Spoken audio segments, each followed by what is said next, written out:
Me, JRPG, bro. We're playing some Final Fantasy 16, almost sweet, sweet PlayStation 5 here.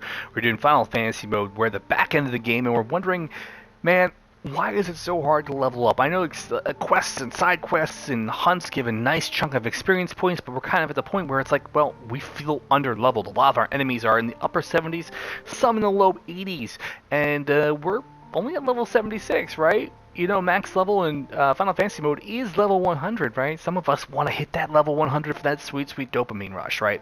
So today we're going to talk about how we can hit level 100 in a couple of hours.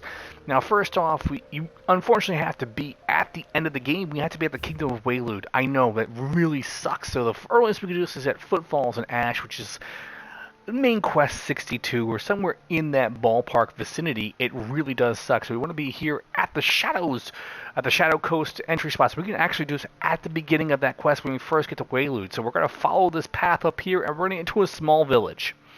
And then we're going to loop 3 enemy encounters together, and then we're going to do our damage. So, what do we need first? Well, first off, like we said, we have to be at the Waylude. We have to be there. End game. Sucks. I know.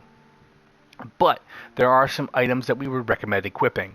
So first off, if you have the digital deluxe version or whatever version is, you're going to want to equip this item here for spectacles. It's going to give you an experience points boost, and it will stack with the other experience points boosting items, which is fantastic, and it'll cut your time up just a little bit more. So we want to have equip on Fortune and the Heavens 1 and 2. Now you can actually get 1 in your first playthrough, and then you can buy 2 more in your second playthrough, and then take it over to Blackthorn in the blacksmith, and he can turn it into 2. This will give you an experience points boost of 45%, which is going to be fantastic and kind of help immensely. This last accessory, and we can have whatever we want. We're going to experiment here by using the Wages of Warcraft 2, which will increase our ability point gain by 40%, because we still have to get that ability point trophy. So, the next thing we need to make sure we have is a good sword. Now, obviously, at this point, you could have the Masamune, you could have the ultimate weapon. Who knows? Because you could be going back after getting ultimate whooping your ass at the end here. I don't know if you can do that, but anyway, that's besides the point. Next up is the important thing, the icon. We need to have Odin. This is why it's only done in New Game Plus in Final Fantasy mode, because 1, you have to have Odin's icon, and 2, level cap is 100. So we have to have the Armor of Darkness, which is imperative because it's Densetsuken, and then we have to have Dancing Steel and Gungnir. These 2 abilities will help us build up towards our Densetsuken. Once our Densetsuken is at level 5, we're going to unleash for a one-hit kill on a mass wave of enemies. Now, while this is not a perfect rocket science in terms of leveling up, in terms of saving you perfect time, it will still take some time, maybe a couple hours, an afternoon, but it'll be worth it if you're struggling in the game and you feel you're under leveled. So we're going to reach the village here of Wolfdar. I probably mispronounced that. And we're going to go up here, and we're going to see here, wow, that respawned. I didn't think that was going to respawn here. So we have our first enemy group here is right here, the Akashics. They're going to follow us. We're going to get them to follow us. They don't actually have to follow us as long as they show up on our screen as the red dots. It'll still work.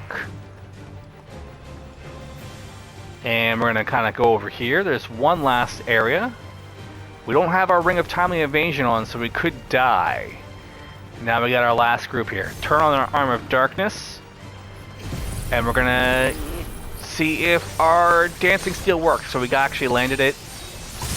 And it's going to raise our Densetsuken. You can see that in the corner there. We're at level 3 now. And 4, and we're just under, which is what?